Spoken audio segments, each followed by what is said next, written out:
ahead of Turkey's next presidential election in 2028, Ankara is already in the eye of a political storm. On Wednesday, Turkish police arrested Ekrem İmamoğlu, Istanbul's mayor and the main rival of Turkey's President Erdogan. Turkish media said that the prosecutors issued warrants for İmamoğlu and 100 other opposition leaders. Also detained was İmamoğlu's close aide, Murat Ongun, and 2 other district mayors. İmamoğlu's wife says police conducted pre-dawn raids at their house and detained the mayor on what she called laughable accusations.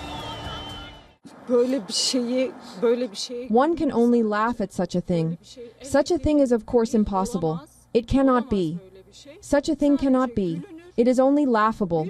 There is a lot of wrong information going around. We all follow social media, don't we? For 20 days, a handful of people have messed up social media. They are horrible. Horrible. It is completely a huge slander. Everything will come out in the open anyway. But right after the mayor's arrest, protest spread like wildfire.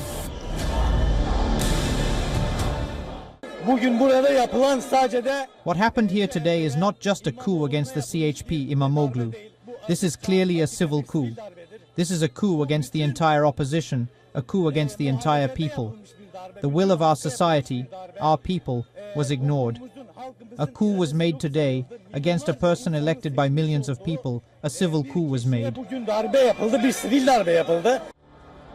Crowds gathered outside the Istanbul police headquarters.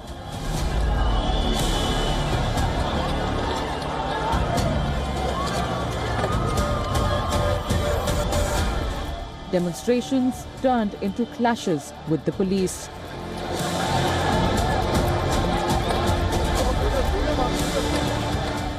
Turkey's main opposition party also held a huge rally to protest Istanbul mayor's arrest. The main opposition said that Erdogan had abandoned democracy.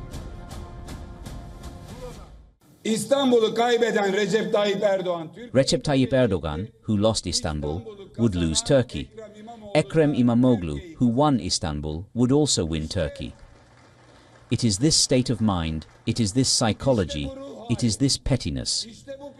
He owes everything, every position he has attained to the people's decision, which he disrespects, does not recognize. Well, he had ridden the democracy train as far as it suited him. He would get off at the station that suited him.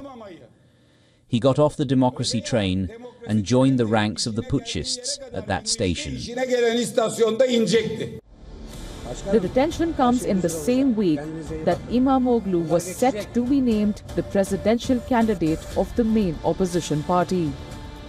A day before the arrest, the government annulled his university degree, without which he cannot run for the highest office under the country's law.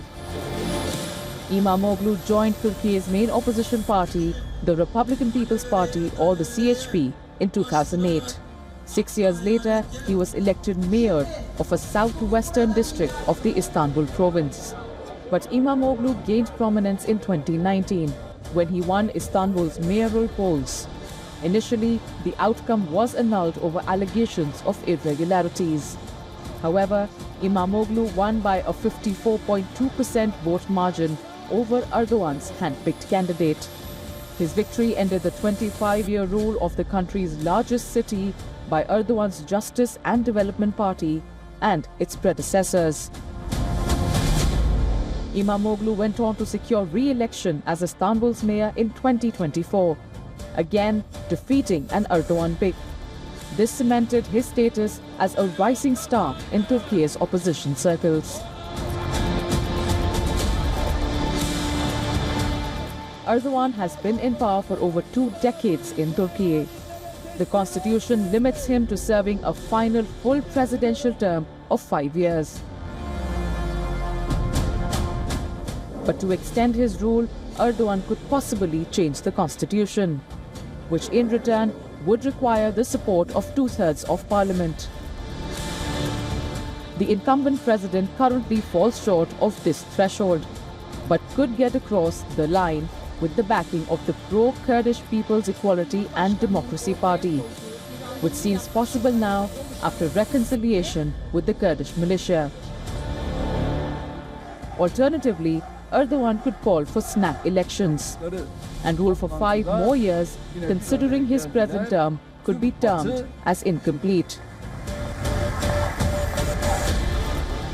In any case, the detained Istanbul mayor is sure that the Turkish population will not fall for the lies, the plots, and the traps set against him.